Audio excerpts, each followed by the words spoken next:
hoy queremos tener la visión de dos expertos, otorrinolaringólogos, expertos en medicina del sueño, acerca de el rol que juegan los otorrinolaringólogos en medicina del sueño.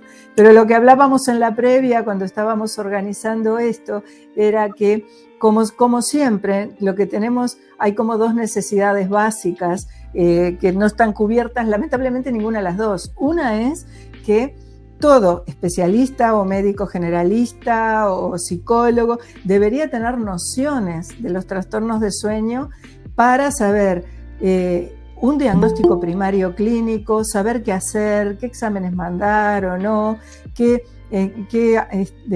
a quién derivar, qué consejos dar y eventualmente después seguir a un paciente que ya está tratado y eso, pero que bueno, que tiene después su continuidad con la medicación o lo que sea. Eso lo debería saber cualquier médico de cualquier especialidad.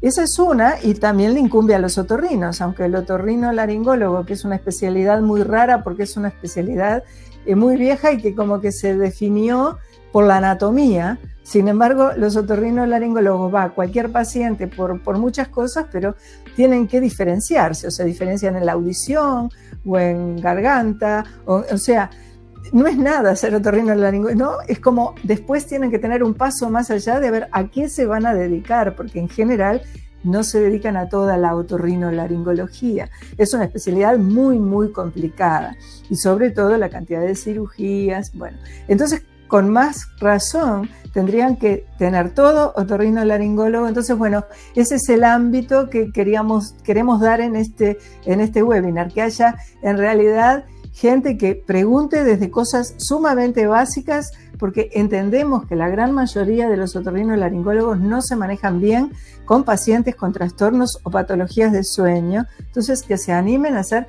cualquier tipo de pregunta, aunque parezca absolutamente básica, nunca va a estar de más esa pregunta. Y después todo el otro capítulo, sí, claro, de los otorrinolaringólogos, que ya van a hablar a otro nivel, en donde que están todos trabajando en medicina del sueño, formando equipos de medicina del sueño, que bueno, que también a ese nivel, para eso están los invitados, que ambos trabajan en medicina del sueño. Tenemos al doctor Héctor Rojas, que es médico, es otorrinolaringólogo, es especialista en medicina y cirugía del sueño de la Clínica de Santa Marta en Santiago de Chile. Santa María. Y Kevin Guzmán, que es médico también, otorrinolaringólogo de Bogotá, profesor en el Hospital de la Universidad Militar de Nueva Granada y director médico de Early Kid. Entonces, con ellos, que los dos trabajan en medicina del sueño profundamente, ya realmente con expertise, bueno, están a disposición para que ustedes hagan las preguntas. La dinámica es como siempre: formulen por favor las preguntas o el pedido de la palabra por escrito y yo les voy a ir pasando a ellos dos sus inquietudes, sus comentarios y sus preguntas. Y bueno, entre tanto, me gustaría un poco que cada uno de alguna manera diera un pantallazo general de su apreciación. Por ejemplo, a ver, cómo ya que el conocimiento de la vía aérea superior en un otorrinolaringólogo es muy profunda, bueno, es el especialista que tiene una buena oportunidad de seleccionar a los pacientes cuáles serían malos o buenos candidatos, por ejemplo, para los aspectos de una propuesta de cirugía para esos pacientes. ¿En qué se debe poner énfasis? ¿Qué es lo que debe buscar el otorrinolaringólogo en los pacientes? Yo parto, doctor. Muy bien. En primer lugar, vuelvo a decir, siempre lo he dicho, un honor estar en esta variada y multidisciplinaria audiencia, de hablar un tema que completa todo, como es la apnea obstructiva del sueño, pensando que hoy día en el mundo existen, ese dato de Google, existen más o menos 1 billón de adultos con apnea obstructiva del sueño y que va paralelo a la epidemia de obesidad y diabetes, digamos. Entonces, desde la mirada del otorrino, en general, uno tiene que dejar claro que para entender todo esto tenemos que transformarlo en un eslabón más de toda esta cadena de especialistas que se dedican a este tema. Dicho esto, la conversación que nosotros pretendemos tener con Kevin y tratar de transmitir nuestra experiencia es fundamentalmente enfocada un tanto al enfoque terapéutico, y antes del enfoque terapéutico hablar un poco de cómo el otorrino general o el otorrino puede acercarse un poco a diagnosticar o cuál es la mirada que tiene que tener cuando enfrenta a un paciente en el cual sospecha de que tiene una apnea obstructiva del sueño y de qué manera puede orientarlo en la terapia. Y ahí es donde uno tiene que hacer la primera mirada de la entrada del paciente. Cuando uno entra al paciente, inmediatamente se da cuenta el fenotipo del paciente, ¿cierto? Es clásico el fenotipo del paciente con SAOS, pero uno tiene que ir a buscar otras cosas más. Es muy importante que el otorrino aprenda a tener lo que nosotros llamamos una wincha, medir. Es súper importante no solamente mirar con microscopio ni con endoscopio, sino además tener una wincha para mirar, porque es súper importante datos puntuales como, por ejemplo, la circunferencia cervical. Se sabe que un paciente que tiene una circunferencia cervical entre 41 y 43 se asocia a altos riesgos de SAO y riesgo severo cuando tiene sobre 48. En cambio, si la circunferencia cervical es menos de 37, es de bajo riesgo. Entonces ya uno empieza a pensar que son pacientes que ya están en una situación de riesgo. Ahora, por otro lado, si el paciente tiene estamos primero en la mirada inicial del paciente para que si el paciente tiene un índice de masa corporal sobre 35 o esta circunferencia cervical es sobre 44 en hombres y 42 en las mujeres, ya de partida uno empieza a pensar que son malos candidatos para cirugía. Y ahí enseguida viene una cosa que es muy simple, doctora, que la evidencia lo ha establecido enormemente, y es que si uno le permite al paciente que abra la boca, utilizamos una clasificación que es la clasificación de Friedman, que está en todos los libros, uno las puede revisar, y esa clasificación inmediatamente nos da un estadio de esos pacientes, o sea, sin ni siquiera avanzar en exámenes más complejos. Y si uno logra determinar fundamentalmente el tamaño de la amígdala y la posición del paladar respecto a la base de la lengua, uno inmediatamente los clasifica en 3 estadios, muy simple.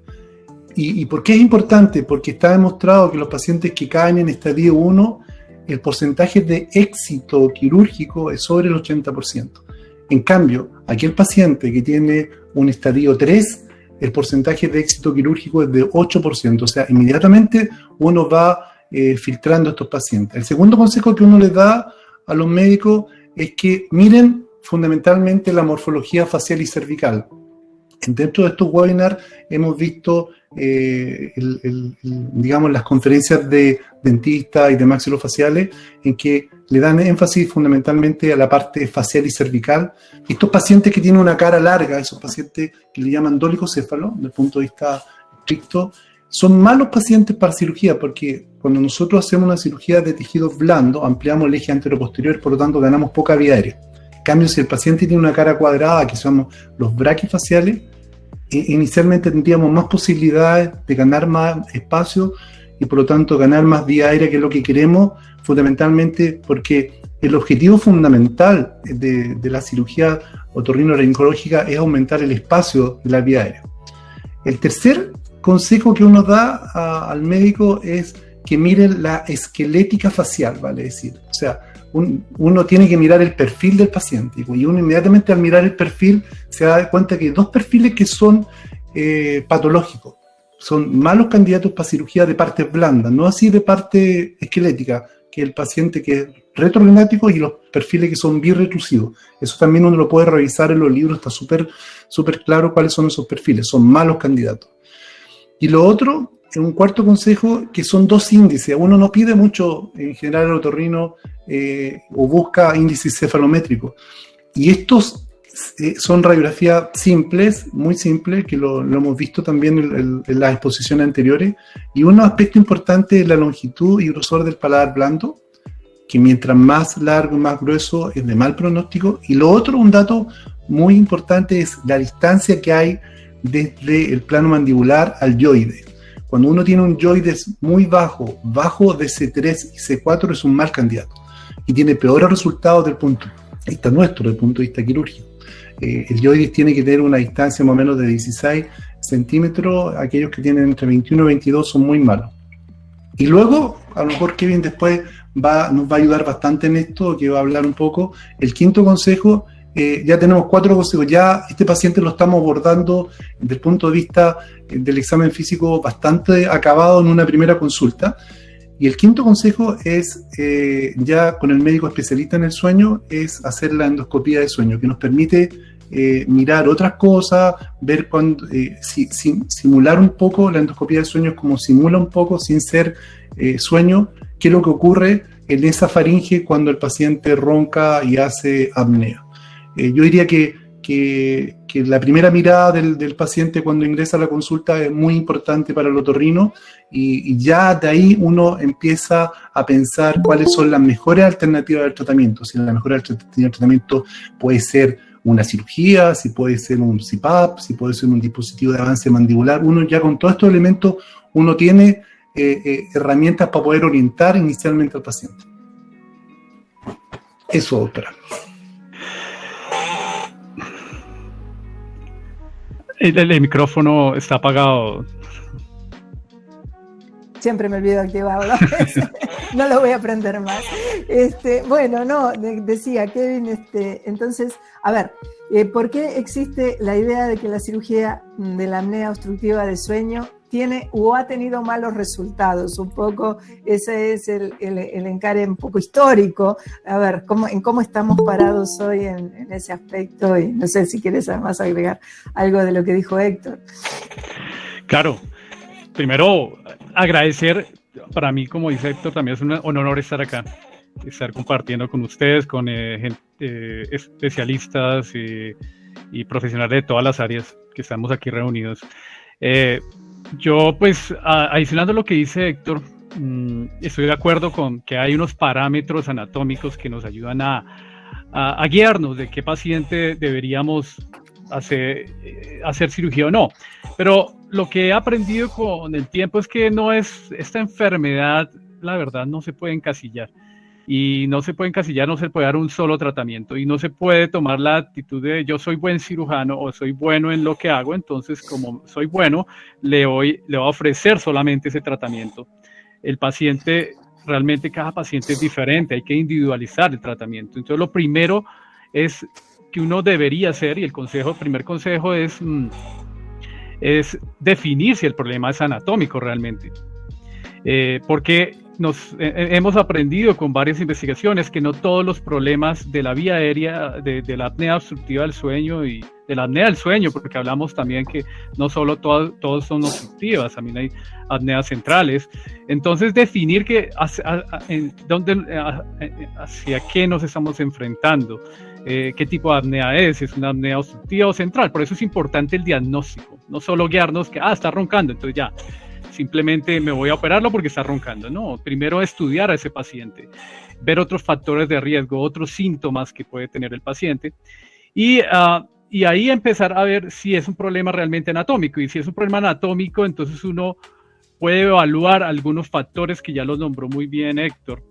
También no olvidar que la nariz es un punto de entrada de la vía aérea, y es uno de los factores que más hace que sea difícil la tolerancia, la adherencia a otras terapias. Entonces el otorrino no viene aquí a decir es que nosotros somos los que operamos y solucionamos el problema con una cirugía. Eso no es el mensaje. El mensaje es que somos unos aliados de todo el resto de tratamientos, y algunas veces sí podemos hacer cosas quirúrgicas que puedan solucionar el problema. Entonces tampoco, o sea, no se trata tampoco de que la cirugía no tenga un papel. El papel de la cirugía es muy importante, porque hay casos donde los problemas anatómicos influyen en el mal desempeño de algunos otros tratamientos, como los dispositivos de presión positiva o un dispositivo de avance. Si, por ejemplo, tiene un problema nasal el paciente, una obstrucción nasal por una desviación del tabique, una hipertrofia de los cornetes, un problema de la válvula nasal, el resto de tratamientos van a ser difíciles de manejar. Entonces, es un complemento. El papel que juega el cirujano en este equipo multidisciplinario es el complemento. Entonces, el error básicamente que hubo en un inicio, yo creo, de la parte de otorrinolaringología fue el creer que pues todo, como somos buenos operando la vía aérea, entonces podemos solucionarlo todo. Y tuvimos algunos casos buenos. Ahí uno ve que unos pacientes mejoran, otros no. Entonces, con el primer paciente que uno lo ve mejorando, entonces cree que ya eso es para todos los pacientes. Cuando uno se dedica a esto realmente, se da cuenta que si uno hace eso con todos los pacientes va a haber un porcentaje que no les funciona.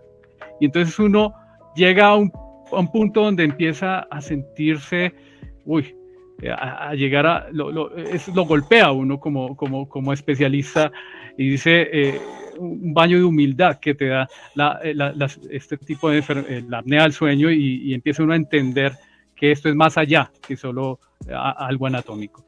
Entonces, yo creo que eso fue una de las razones por las que tuvimos varios errores en el pasado.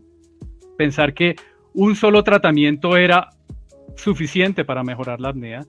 Quitar la úvula o cortar el paladar, que realmente eso no, hoy lo sabemos que eso no es suficiente, y como nos adelantaba Héctor un poco, la selección de pacientes también se basa en una observación muy juiciosa, adecuada del paciente en el sueño. Hacemos hoy en día somnoscopias y nos damos cuenta que no es el paladar el único sitio que produce apnea. Puede ser la base de la lengua, hemos encontrado casos donde es la laringe, y como les decía desde el comienzo, la nariz es un punto muy importante que no dejemos olvidar. Entonces, eso es lo que yo pienso, que al principio nos confiábamos de que nos iba bien con una cirugía y queríamos aplicarla a todos, y eso no es lo que hay que hacer. Lo que hay que hacer es hacer un estudio muy exhaustivo, muy buen estudio desde el comienzo, desde la polisomnografía, por ejemplo. Desde ahí uno puede encontrar algunos parámetros que no ha sido fácil.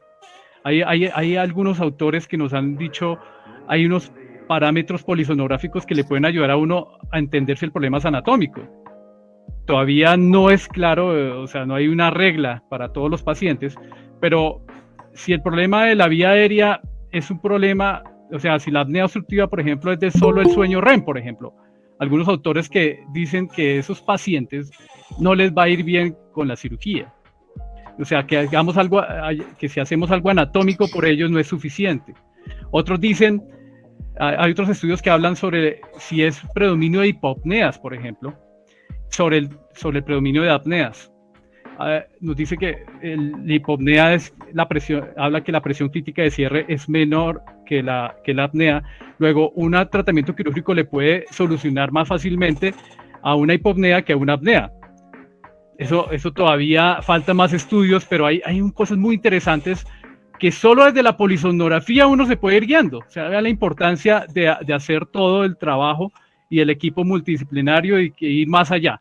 Entonces, complementando lo que decía Héctor, que es algo muy importante de la parte anatómica en el examen físico, hay otras cosas que nos pueden ayudar a seleccionar mejor el paciente. Y ustedes tienen la decisión final de la cirugía, qué tipo de cirugía, ¿la toman solos o consultan en el equipo? ¿Tienen un equipo, por ejemplo, con un odontólogo o con un fonoaudiólogo? Digo, porque hemos tenido varios webinars en donde hemos hablado de terapia miofuncional, el odontólogo también, webinars de odontólogos para hablar de los dispositivos de avance mandibular. Es decir, ustedes cuando dicen, bueno, nosotros le haríamos esto a tal paciente, este tipo de cirugía, o sea, ¿tienen otra visión, buscan otra visión o eso lo deciden? ¿Cómo funcionan de verdad transdisciplinariamente o es más multidisciplinario? A tal paciente lo ve uno, lo ve otro, pero ¿se influencian realmente entre sí? ¿Cómo es el funcionamiento que creen que es el óptimo? El éxito, Marisa, de poder, en el fondo el éxito es el éxito del paciente. El paciente es el que finalmente le vamos o no solucionar el problema, y para eso ya nosotros estamos convencidos hace mucho tiempo y cada vez nos convencemos más de que esto tiene que ser en equipo y tiene que ser trabajar desde la mirada del neurólogo, del broncopulmonar, del fonoaudiólogo, del maxilofacial, del dentista que se dedica a sueño, ¿cierto? Entre todos tenemos que ofrecerle la mejor alternativa al paciente. Si uno mira, en general, cuando uno analiza los tipos de tratamiento que tienen los pacientes con apnea obstructiva del sueño y uno analiza cuáles son las alternativas, podemos frente a un mismo paciente tener varias alternativas. Pacientes que no quieren cirugía y no quieren hacerse nada y tienen apnea leve o moderada, digamos, ¿cierto? Y en algunos casos, como lo comentaba en el curso de Sao Paulo la semana pasada con el doctor Cajali, que es un gran amigo nuestro también, la Vanessa Guieto, contaba que hay muchos pacientes que se tratan solamente en estos apneas leves moderadas con terapia miofuncional. O sea, ese paciente se trata con terapia miofuncional sin dispositivo de avance mandibular, sin cirugía, sin otra cosa más. Otros pacientes deciden usar dispositivo de avance mandibular si las condiciones que tienen son las adecuadas, para decir, para eso. Y ese paciente también se puede operar si tiene un paciente que tiene una hipertrofia amigdaliana, tiene condiciones anatómicas estructurales que uno puede decirle este un paciente va a rendir bien con la cirugía, pero él decide hacerse un dispositivo de avance mandibular. O pacientes que tienen que usar el CPAP y uno le indica usar el CPAP y dice yo no lo quiero usar, no me acostumbro a usarlo. Ese paciente también tiene que llegar al equipo multidisciplinario de decir, bueno, ofrezcámosle terapia miofuncional, veamos si existe un dispositivo, veamos si la cirugía es la mejor para él, pero es una decisión en conjunto. Hoy día las decisiones se toman en conjunto y porque si uno no trabaja en conjunto, siempre va a ser lo mismo. Lo que contaba antes, en el pre-webinar comentábamos, doctora, que uno siempre va a hacer lo mismo, siempre se va a pensar que lo que está haciendo es lo correcto. Entonces, por lo tanto, siempre va a ser y no va a abrir la mirada a otros tratamientos. Por lo tanto, en esta patología, que es una patología compleja, muy compleja, el tratamiento no puede ser simple, es complejo también. Y si nos ponemos de acuerdo todos en cuál es lo mejor para el paciente, sin duda que inicialmente un paciente que está un doctor que está en su consulta y que cree saberlo todo y va a tratar todos los pacientes de la misma forma, muchos de esos pacientes no van a quedar bien porque no tienen indicación de cirugía, porque como existe actualmente el doctor Aker, el doctor australiano que estableció unos fenotipos del SAO, dice, todos los pacientes con SAO tienen un componente anatómico, pero algunos tienen un componente eminentemente anatómico y eso se va a beneficiar con la cirugía, con el dispositivo y con el CPAP. Pero otros pacientes van a andar mal con el CPAP, van a andar mal con la cirugía, van a andar mal con los dispositivos porque tienen otras alteraciones que se llaman fenotipos no anatómicos, porque tienen un loop gain alto, porque tienen una bajo nivel de excitación, de arousabilidad, o que tienen un problema muscular, y en el problema muscular aparecen otras alternativas de tratamiento como la neuroestimulación del hipoglosa, que es una alternativa interesante de tratamiento dentro del tratamiento de la apnea obstructiva del sueño. Medicamentos están apareciendo hoy día en investigaciones capaces de poder relajar la musculatura. Entonces, ante la pregunta suya, Marisa, en general, uno tiene que trabajar en equipo, uno no puede no funcionar si no trabaja en equipo. Incluso cuando uno opera a un paciente, lo manda a terapia miofuncional antes, lo controla y termina con la terapia miofuncional. A lo mejor ese paciente, además de la cirugía, necesita usar un dispositivo de avance mandibular en conjunto. O sea, uno ya dejó de pensar que las terapias eran únicas, sino que son terapias que pueden ocupar varias terapias, CPAP, dispositivo, cirugía para adaptar el CPAP, por ejemplo. Pacientes que tienen alteraciones importantes en la nariz, ofrecemos la cirugía para que el CPAP se adapte. Entonces, nosotros tenemos que trabajar en conjunto, no podemos no trabajar en conjunto. Bien. A ver, Elizabeth Cajamarca, que dice, buenas tardes, una pregunta ¿qué experiencia tienen con PCTS que fueron realizados uvuloplastia, palatiplastia, septoplastia y posterior? Siguen roncando, el PSG se evidencia un índice de apneas y hipopneas moderadas con apneas complejas, y cuando se titula con CPAP las presiones llegan a presiones de 12 y más, de eso se despiertan. ¿Ustedes creen poder pasar a BiPAP? Bueno, es una pregunta, tiene muchas, o sea, varias cosas, ¿no? Primero nos habla si tenemos experiencia en pacientes que, no sé si es por un caso en especial o nos está hablando en general los pacientes que se les ha hecho una cirugía de paladar, que en resumen es lo que escuché, o sea, no sí, podemos entrar aquí si es palatoplastia, vulopalatofaringoplastia, faringoplastia, todas las plastias que podemos hacer en la faringe. Y que se le ha hecho cirugía de nariz y que no mejoró, entonces lo llevaron a una titulación. Yo no sé si vamos por partes a esa pregunta, porque pues muchas cosas ahí en ese caso clínico. Lo primero es lo que estábamos diciendo, y que estoy de acuerdo con Héctor, no pensar, y lo que decía yo al principio también, de no pensar en un solo tratamiento, y que si hemos tenido pacientes, o sea, si la pregunta es si hemos tenido casos que no han mejorado después de una cirugía, pues claro. Ahí es donde yo decía, bueno, al principio nos animábamos porque nos iba bien con algunas cirugías, y con el tiempo vimos que no todos los pacientes, a todos los pacientes les funcionaba la cirugía. Y entonces uno empieza a analizar, bueno, qué está pasando. Y se da uno cuenta que la enfermedad, como dice Héctor, es mucho más compleja de lo que pensamos. No es solo un problema anatómico. Y entonces va al caso de este paciente. Es un paciente que se le hizo una cirugía, no mejoró, fue a la titulación, y lo que pasó fue que empezaron a empeorar las apneas. Empezaron a aparecer apneas emergentes o apneas complejas, es decir, apneas que era algo, me imagino, era obstructivo al principio, ahora se vuelven centrales. Y dice, uy, ¿qué pasó ahora? ¿Qué hicimos? ¿Qué está pasando? Y si la pregunta es si hemos tenido experiencia, muchísima, de estos casos en los cuales un tratamiento anatómico les empeora un problema, y empiezan a tener apneas centrales emergentes. Y no solo aparece con cirugía, aparece con los dispositivos de presión positiva. Entonces, son pacientes que posiblemente la sospecha en este caso en específico es que tenga un centro respiratorio inestable. Y eso es lo que digo, esos pacientes definitivamente no deberían ser llevados a cirugía. Y eso lo hemos ido aprendiendo, eso no quiere decir que esto lleva muchos años, por eso no es fácil tomar una decisión. Hoy en día yo lo pienso mucho antes de llevar a un paciente a cirugía, porque tengo que tener en cuenta que es un paciente que puede tener este problema, de un que llamamos loop gain alto, que es lo que decía Héctor, que es cuando el centro respiratorio es inestable. Entonces yo le mejoro la anatomía al paciente, ya puede ser con presión positiva, y he tenido algunos casos inclusive con cirugía, mejora el ronquido y la apnea obstructiva, ahora me salen apneas centrales. Y esas apneas centrales, ¿cómo las manejo? Y el paciente es asintomático, ¿qué hago? Entonces la pregunta decía que si eso hay que llevarlo directamente a titulación de BiPAP. Y lo que uno se lleva a las sorpresas cuando uno lo lleva a titulación de BiPAP, le mete más presión, ahora puedo tener más presión, y empiezan a subir la presión y empiezan a aumentar las apneas centrales. Entonces, ¿y qué hago en esos casos? Lo primero es evaluar bien ese paciente. Ojalá se le haya tomado una polisonografía previa para entender si realmente son apneas centrales emergentes o ya venía ese paciente con ese problema. Y en estos casos no es fácil manejarlo.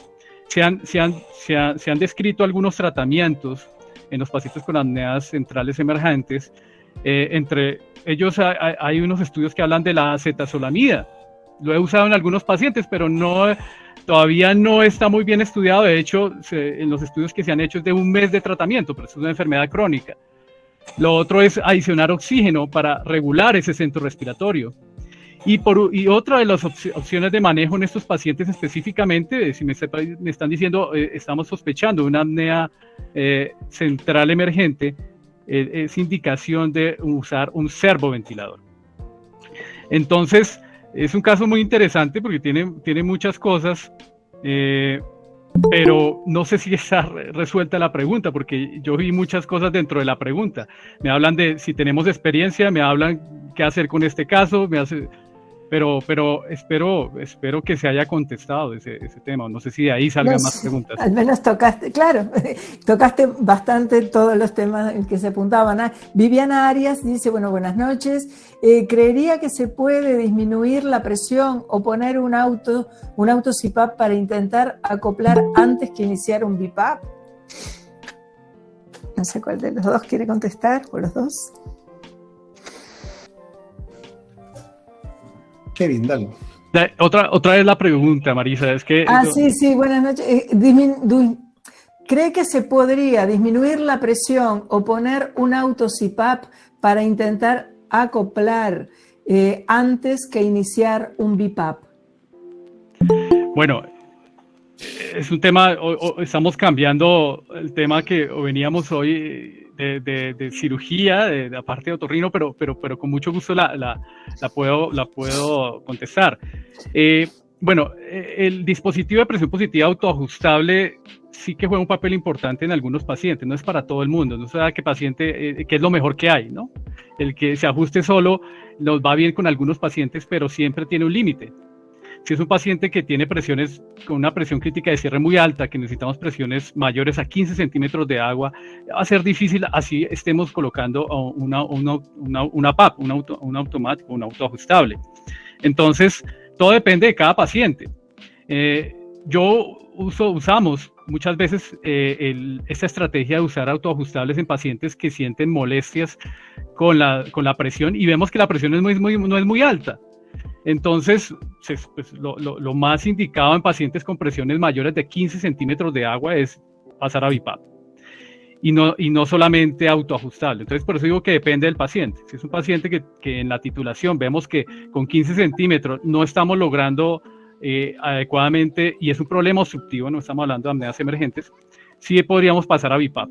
Pero si el paciente es en la consulta que refiere molestias con el dispositivo por alta presión, puede tener aerofagia, otras molestias muy específicas y vemos que no está como para un BiPAP, podemos jugar con la estrategia del autoajustable, de la PAP. Entonces, depende de cada paciente, o sea, no podemos generalizar que a todos los pacientes hay que llevarlos autoajustables, que porque es más cómodo, una estrategia antes del BiPAP, no, porque yo de entrada puedo, sin pasar por el APAP, pasar a BiPAP, de CPAP a BiPAP, o entrar a ver si el paciente que está en CPAP, que no lo tolera, porque dice que siente que lo despierta, que es mucha presión, a veces uno puede jugar con pasarlo autoajustable en unas presiones, en un rango de presiones que el paciente pueda jugar, no dejarlo totalmente abierto, sino un rango de presiones y va uno titulando y viendo cómo lo va ajustando para mejorar la adherencia. Bueno, muy bien, gracias. Hablando, estoy con el micrófono, sí. ¿Cuál es la importancia de la cirugía en la adaptación de dispositivos de presión positiva o de otras terapias, digamos, para la apnea obstructiva del sueño? En general, muchos de los pacientes que ingresan o que nos llegan o que consultan ya usando CPAP no fueron evaluados muchas veces por el otorrino. Es una de las cosas que no ocurre últimamente en los equipos de sueño, de las unidades de sueño, que generalmente hacen un control otorrino antes de indicar ya sea un dispositivo, un CPAP o cualquier otra, porque es parte de la evaluación. Por lo tanto, cuando llega un paciente primero, que está usando un CPAP, a veces hay un grupo de pacientes que, pese a tener alguna anatomía alterada, pueden lograr tolerar bien el CPAP, ¿ya? Pero hay otros pacientes que definitivamente usando el CPAP tienen mala tolerancia, y una mala tolerancia básicamente es porque tienen alguna alteración desde la válvula nasal, desde una desviación septal, desde una hipertrofia cornete, pólipo, que ya es un poco más raro la presencia de pólipo que se haya escapado, digamos, a la evolución inicial. Por lo tanto, si pensamos que la nariz es una estructura fundamental de la ventilación, si pensamos, de hecho, la interfase del CPAP en general, fundamentalmente la tendencia es que sean interfaces nasales, y fundamental no porque uno quiera que sean nasales, sino que porque tiene el mejor rendimiento, porque la ventilación debe ser nasal, porque eso evita el colapso fundamentalmente, y si nosotros permeabilizamos esta nariz y hacemos que el paciente tenga una buena ventilación, en primer lugar va a tolerar mejor el CPAP y las presiones del CPAP muchas veces disminuyen. Distinto es cuando el paciente no está usando CPAP y tiene que usar CPAP. Y ahí obviamente que uno es mucho más precavido, y ahí hay como dos escuelas. Uno es que antes de hacer una adaptación al CPAP, uno lo opera, corrige el tabique nasal. Y otros no, otros ponen el CPAP dependiendo fundamentalmente del tipo de apnea. Si es una apnea severa, obviamente necesita el tratamiento lo antes posible. Pero de repente nos vemos en esta disyuntiva de ese paciente que viene por primera vez y que tiene que usar CPAP, que tiene indicación de usar CPAP. No estamos indicando ninguna otra terapia y tiene una alteración estructural, anatómica en la nariz, corregirla para que la adaptación, o sea, del CPAP, sea con presiones más bajas. Esa es la experiencia que uno tiene. Hemos tenido experiencias con pacientes que usan el CPAP con desviaciones del tabique y les va bien, y otros que en general no lo toleran, que uno al corregir la desviación o la alteración anatómica estructural de la nariz, corrige fundamentalmente las presiones y se adapta mejor y el paciente tolera mejor el CPAP. Muy bien. ¿Sí? No, que me pareció. Bueno, ¿cómo estandarizar? Esa es otra pregunta. ¿O mejorar los resultados con la somnoscopia Odise? Como no sé la audiencia, de repente estaría bien que hablen un poquito, definan bien la técnica primero y luego vayan más a la pregunta, ¿no? Claro que sí. O sea, es importante aclarar de qué estamos hablando ahí. La persona que preguntó es porque tal vez lo conoce y no todos hay que hablar el mismo idioma. Entonces, algo habló Héctor al principio de un examen que hacemos de la vía aérea para evaluarla, ver en tiempo real, mientras el paciente está en un estado de sedación. Es un sueño simulado. Hacemos una endoscopia de la vía aérea, una nasofibrolaringoscopia, evaluando varias cosas. Y yo quiero que esto para mí ha sido tanto tiempo tratando de estandarizar, no es fácil, por una razón. Entonces, el examen que acabamos de ver, vamos a definirlo, se nombra como somnoscopia, como una endoscopia de sueño inducido, o dice Drug-Induced Sleep Endoscopy. Es una endoscopia de sueño inducida por medicamento. Al principio hubo mucha controversia con este examen, porque lo primero que vamos a ver es realmente si estamos evaluando sueño cuando estamos haciendo sedación. Es una pregunta que duró muchos años, mucho tiempo, y no fue fácil contestar hasta que pues hoy en día ya hay varios estudios que hablan de que dependiendo del nivel de sedación, sí podemos correlacionarlos con algunas etapas del sueño. O sea, han hecho estudios de pacientes que llevan a polisomnografía y los llevan también a una sedación. ¿Y cómo evaluamos el nivel de sedación? Los anestesiólogos, en mi país, por ejemplo, los que hacen la sedación son anestesiólogos. Sé que en Europa hay algunos países donde los mismos otorrinos hacen la sedación, pero nosotros sí dependemos mucho del anestesiólogo, que sea un buen anestesiólogo que sepa hacer una buena sedación. Y entonces ellos colocan unos electrodos, en este caso un análisis biespectral, el BIS.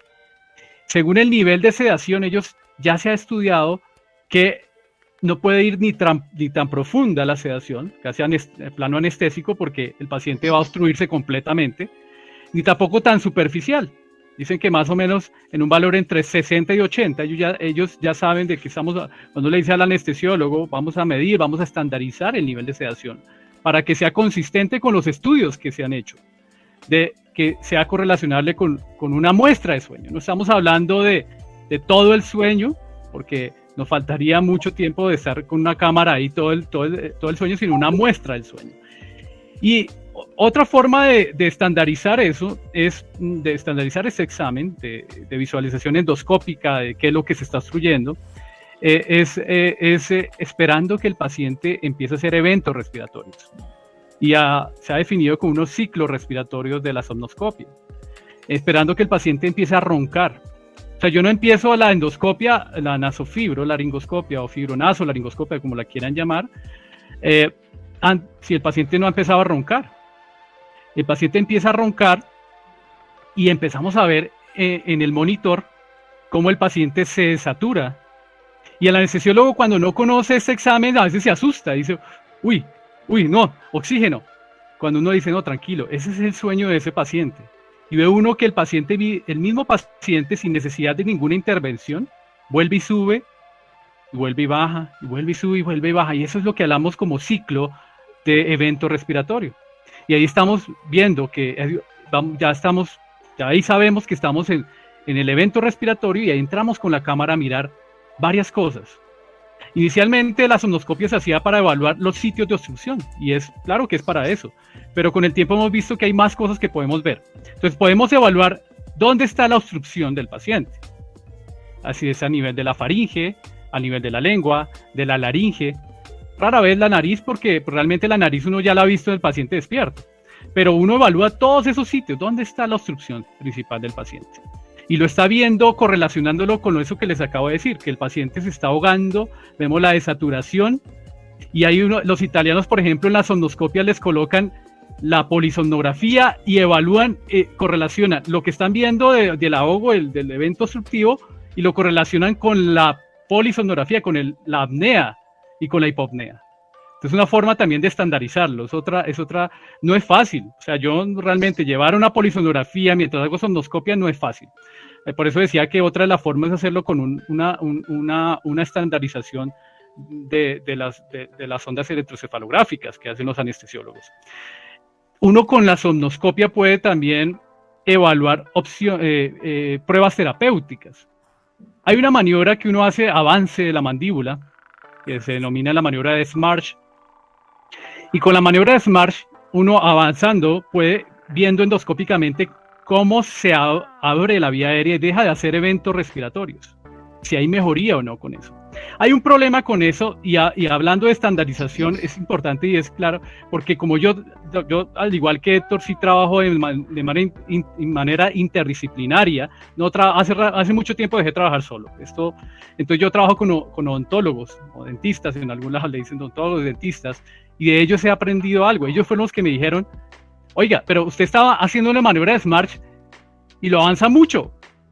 Y eso realmente no es lo que uno hace en un paciente real, en el día a día. Uno no puede avanzar totalmente, uno no va a dormir así.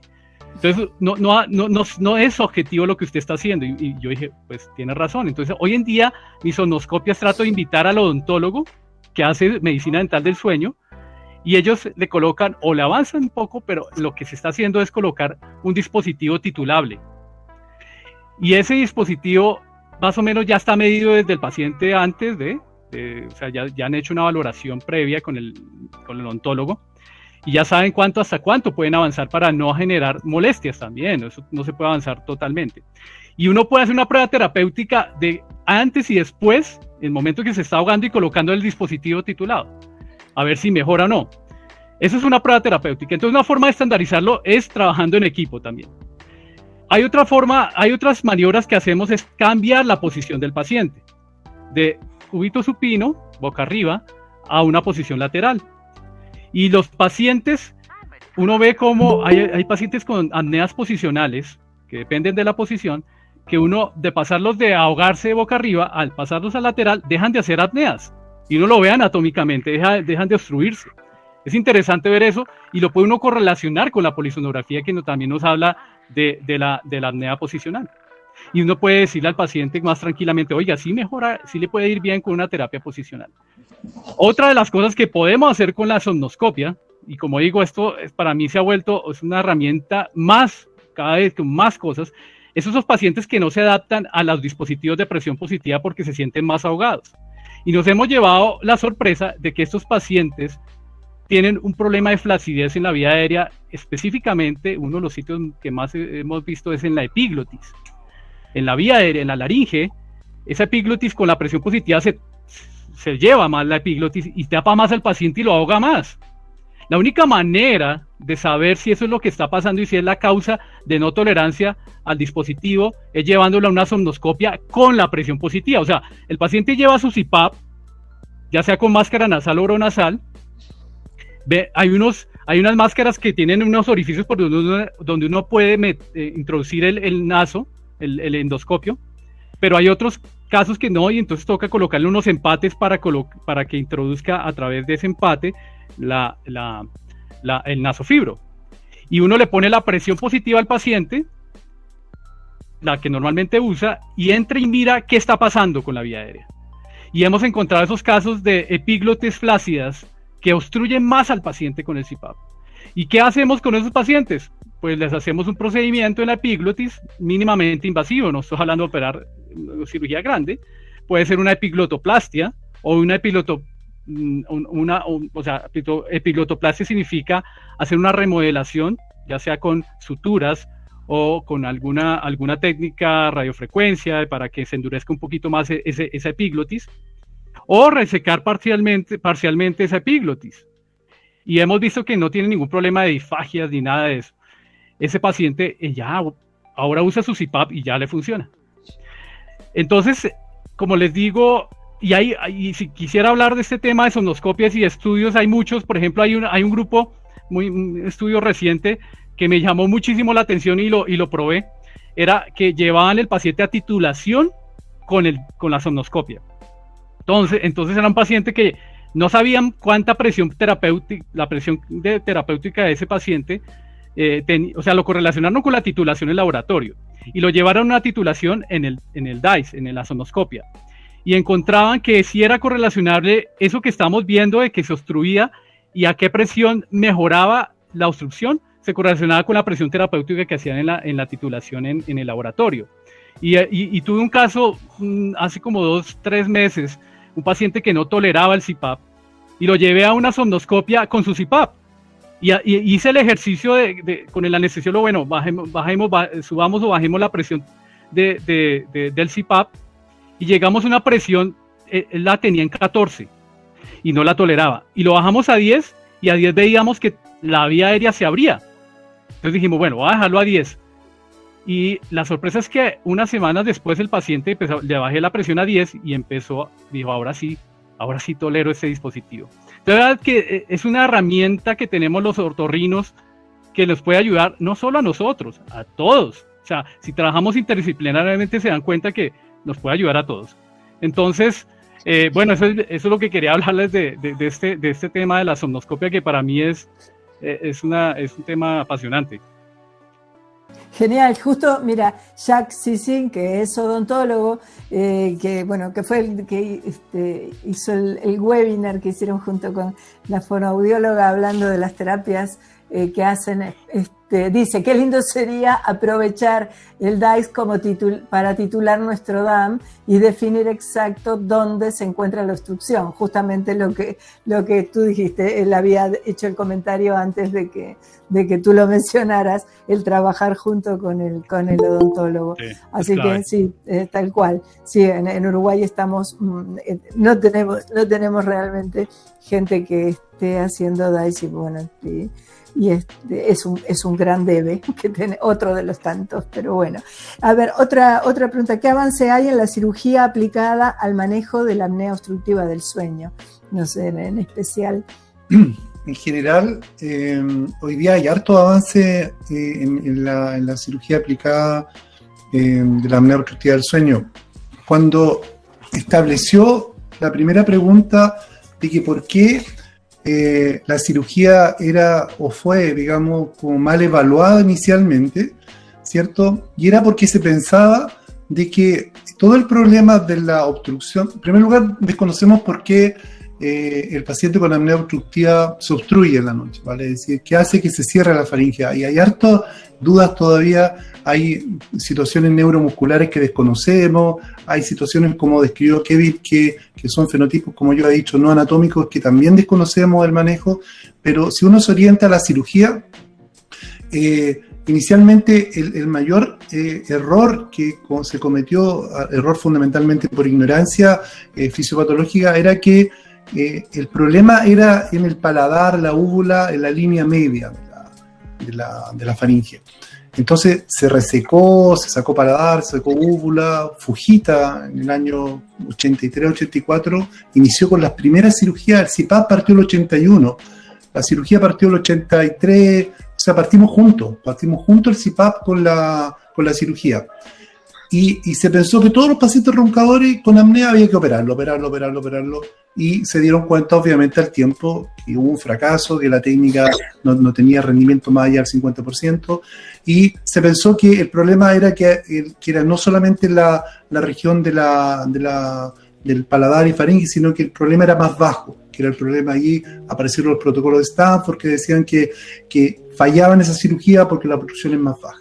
Pero aún así, operando más bajo, también fracasaron. Y incluso se recomendó no cirugía en un Cochrane en la década del 2000 a 2010. Se recomendó que la cirugía no era recomendable, sobre todo en grupos no seleccionados. O sea, no había que seleccionar bien al paciente. Y empezó a aparecer la idea de que el problema no estaba en la línea media, sino que estaba a nivel de la pared lateral. Y ahí aparece nuestro profesor Cajali en el 2000, en que dice que el problema está en la pared lateral, no en la línea media. Y se cambió todos los conceptos de que había que resecar, no hay que resecar, que de la línea media pasaron a la pared lateral y empezaron a aparecer una serie de técnicas que son muy interesantes desde el punto de vista de fisiopatología y de a qué nivel y por qué se está obstruyendo la vía aérea y aparece en conjunto la endoscopía de sueño, que me empieza a aclarar un poco más. Entonces, hoy día, 2021, existen varias técnicas quirúrgicas dependiendo fundamentalmente qué es lo que uno pretende hacer, ¿ya? Si el problema está en la pared lateral y la pared lateral es que está obstruyendo la vía aérea, hay técnicas quirúrgicas como la técnica de Cajali, que trata solamente la pared lateral. Si el problema de la obstrucción está a nivel del paladar, tiene una obstrucción anteroposterior lateral, hay otra técnica quirúrgica. Disponemos de muchas técnicas quirúrgicas que se llaman hoy día faringoplastía. Antes el concepto era úvulo, pálato, faringoplastía. Y si ustedes se imaginan ese concepto de úvulo, pálato, faringoplastía, en que la úvula estaba con mayúscula, pálato con mayúscula y faringoplastía con minúscula, hoy día la cirugía es úvula con minúscula, pálato con minúscula y faringoplastía con mayúscula, porque lo que hay que hacer fundamentalmente es una técnica de faringoplastía, que es una técnica en la cual lo que se pretende es cambiar el vector del músculo que contrae la orofaringe. Para allá apuntan a las faringoplastías laterales, la de expansión, la ahora que está en boga la faringoplastía con suturas barbadas. Tenemos hay muchos elementos que uno puede ofrecerle al paciente dependiendo fundamentalmente si seleccionamos muy bien al paciente. Si uno tiene una acabada selección del tipo fundamentalmente de obstrucción que tiene y uno está convencido de lo que el paciente tiene, puede ofrecerle uno u otro tipo de cirugía. Todavía hay una pelea un poco entre algunas técnicas quirúrgicas que establecen que tienen un rendimiento de 70-80% de éxito, cosa que son números muy, muy, muy grandes para una patología que, si uno la mira en el tiempo, en que con el tratamiento básico, el tratamiento gold standard, que es el CPAP, si uno lo sigue en el tiempo, uno puede encontrarse que el CPAP no consigue a largo plazo rendimientos tan altos como la cirugía. Así que sí, disponemos de cirugía, disponemos de técnicas llamadas faringoplastía que permiten en población seleccionada, vuelvo a decir, en población absolutamente seleccionada, un buen éxito quirúrgico. Muy bien, bueno, fantástico. Ya estamos sobre la hora de cerrar. Si alguien quiere hacer una pregunta ahora... y si no, un poco saliendo de tema, pero también rol del otorrino, ¿cómo manejan ustedes? Porque tuvimos un webinar de bruxismo en donde no les dimos oportunidad demasiado, o sea, salieron algunas preguntas ya muy sobre la hora y las dejamos para más adelante, pero tratan bruxismo, ¿cómo lo manejan en grandes rasgos? Porque ya... Y con esto y la despedida, que el bruxismo vamos a retomar en noviembre, de todas maneras. Pero simplemente para dejar los titulares ahí pendientes, porque quedó mucha gente con ganas de seguirla. Y bueno, y ustedes mismos ya están invitados al webinar de bruxismo desde el punto de vista del manejo en el otorrino. Pero si quieren dar algún titular previo de cuál es el manejo de ustedes. Bueno, honestamente yo derivo muchas veces el bruxismo. En realidad pienso que el bruxismo es una patología que todavía no está resuelta. Hay pacientes que bruxan, hay pacientes que no llegan a la consulta y si uno no les pregunta si bruxan, no lo mencionan. Por lo tanto, desde el punto de vista médicos, en general, esos pacientes que uno no refieren que bruxan, que no refieren molestia, que no refieren dolor. Incluso hoy día hay líneas de manejo que dice que esos pacientes no deben tratarse. A ese nivel, digamos, de situación. Distinto al paciente que es sintomático, que tiene molestia. Entonces, el bruxismo, para algún lado, puede ser un mecanismo de defensa, piensan algunos, pero si usted me pregunta honestamente si yo manejo bruxismo, no tengo muchas otras patologías y prefiero derivarla a quien sí maneja el bruxismo, quien sí se ha dedicado al bruxismo, sí lo estudia, lo evalúa y sí, yo en realidad... yo digo lo mismo, o sea, yo como dije desde el principio, yo no manejo estas patologías del sueño solo, o sea, yo manejo un grupo multidisciplinario y esto ya, o sea, lo que yo hago es, y he aprendido es a sospecharlo y a evaluar al paciente, pero para manejarlo, tengo gente que se dedica a eso y estudia muy bien eso, es como ya meterse en campos que no son de uno. Algo interesante, los estudios que hablan de la relación del bruxismo y la apnea, y a eso hay cada día más información. No ver la patología del bruxismo como algo aislado, puede tener más cosas asociadas y puede que esa sea una manifestación en niños. Empecé viéndolo en niños y hoy en día estamos viendo muchos adultos que bruxan y cuando va a ver y les hace un interrogatorio, encuentra que tienen factores de riesgo o que tienen sospecha de apnea y encuentran que tienen apnea y debutaron fue con un bruxismo.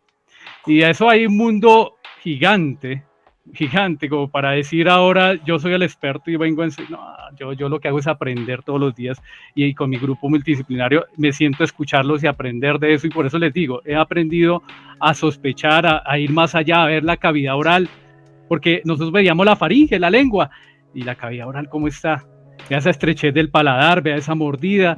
Empezamos a clasificar los pacientes, ya aprendía con los residentes, ya hacemos es un paciente clase 2, es un paciente clase 1, bueno, ya trabajamos con los maxilos, yo trabajo con ortodoncia, rehabilitación oral, ya dejo de pensar esto, como les decía al principio, el gran mensaje es que uno aquí no puede hacerlo todo.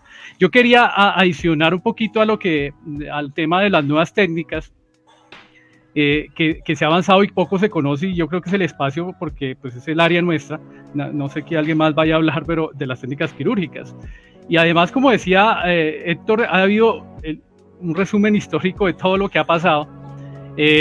La conclusión es que lo que hemos visto con el tiempo es que hacer menos agresivos, a hacer más reconstrucción que ablación, que quitar, a dejar eso que está ahí, remodelarlo, pero no, o sea, ya no quitar todo el paladar, eso ya hoy en día para los que nos dedicamos a cirugía de la vía aérea para apnea del sueño, eso pues nos parece unas técnicas ya muy anteriores, porque hablamos de conceptos y a eso es irnos mucho más allá. Pero entonces uno de las avances que tuvimos fue pensar que la vía aérea hay que reconstruirla, remodelarla y no solo quitar tejidos. Solo quitamos amígdalas, por ejemplo, pero de ahí a eso, a quitar paladar, a quitar más cosas, por quitarlas no tratamos de ser más conservadores.